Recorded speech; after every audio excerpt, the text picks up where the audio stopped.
مساء النور سيدتي، عندك مشكل ديال القشرة، وجهك جاف. هذه وصفة ولا أروع، مفعولها كالسحر، هي بسيطة جدا لكن مفعولها قوي على الجفاف، لن تعاني أبدا ومرة أخرى من جفاف البشرة. النصيحة الثانية: في فصل الصيف الحرارة المفرطة تؤدي إلى جفاف البشرة، وبالتالي كذلك تؤدي إلى تجاعيد، إلى شيخوخة مبكرة.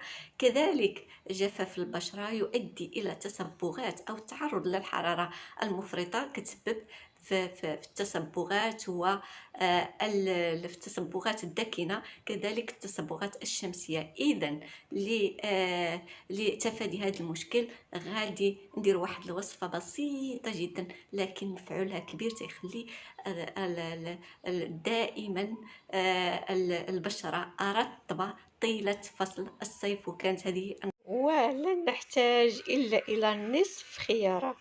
تعرفوا بأن الخيار فيه الماء وفيه فيتامين أو. الماء اللي كاين في الخيار ولا درناه على الوجه ديالنا فتيخلي الوجه رطب. علاش؟ لأنه تيحتفظ بالماء لداخل في الجلد، يعني تيدخل الماء ديال الخيار وتيبقى لداخل في الجلد وتيخلي الجلد دائما رطب حتى في فصل الصيف. إذا هو بالإضافة إلى فيتامين أو اللي تعمل على تعزيز إنتاج الكولاجين في الجلد، كذلك يعمل على جعل البشرة تكون أكثر صحة وأكثر حيوية وإشراقة. هو كيعمل كذلك على إبقاء الماء داخل الجلد باش تحتفظ بالرطوبة ديالو. لذلك هو يوجد بكثرة في المنتجات التي تباع الخاصة بترطيب البشرة، الأقنعة اللي تعمل على الوجه من أجل ترطيب البشرة، فهو تيكون أو حاضر بقوة. فهو عندنا ها هو بشكل طبيعي نحاولوا نرطبوا البشرة ديالنا، وهو مهم جدا، إفيكاس وفعال في الترطيب. المرة الأولى اللي غادي نديرو وغادي نحتاجو بنتيجة، غادي نحصلوا على واحد النتيجة جد رائعة.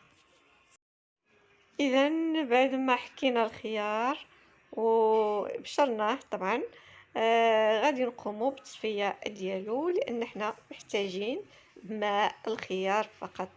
قلنا ماء الخيار هذا مهم جدا للترطيب وإعطاء نضارة للبشرة، لذلك غادي نستعملوه في هذه الوصفة.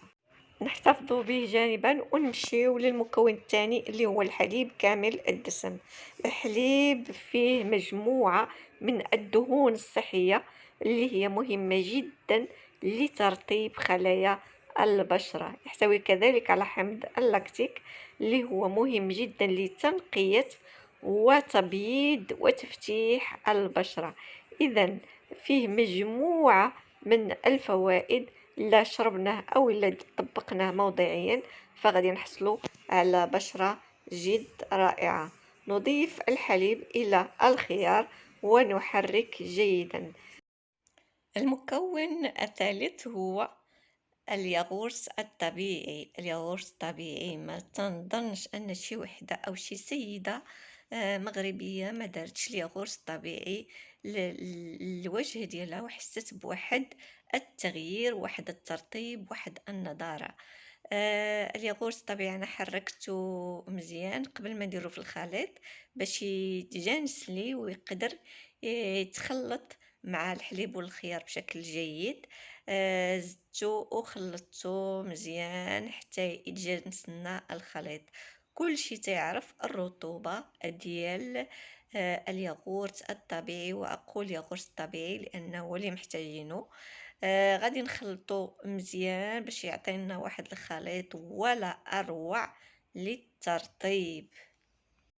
خيار، هاد ثلاثه المكونات الا وضعنا عليهم لا ما عمرنا غادي نهضروا على جفاف البشره.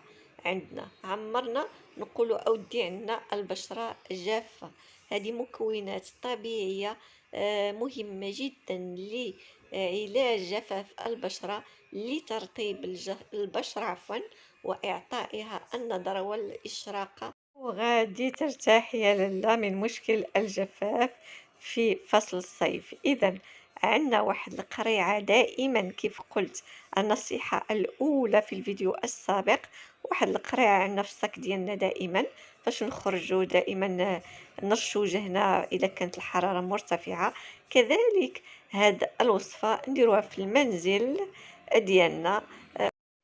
الطريقة ها هي موضحة حداكم، يعني كنوضعوا نصف ديال الأقراص أو لي ديسك ديال القطن، نوضعوهم في الخليط أو في المزيج ونوضعوهم على البشرة ديالنا، نخليوهم نصف ساعة ثم نغسلوا وجهنا بالماء العادي. غادي نلاحظوا واحد الرطوبة خطيرة جدا. نوضعوا الباقي في الثلاجة، نحتفظوا به طبعا، يقدر يبقى حتى 3 أيام، ثم نوضعوه مرة أخرى. الوصفة مع وصفات سلمى بنيس، كذلك بني سلمى صفحتي على الانستغرام. إن عجبكم الفيديو لا تنسوا الضغط على زر الاشتراك وزر الإعجاب والشير مع الأصدقاء حتى تعم الفائدة. وإلى اللقاء.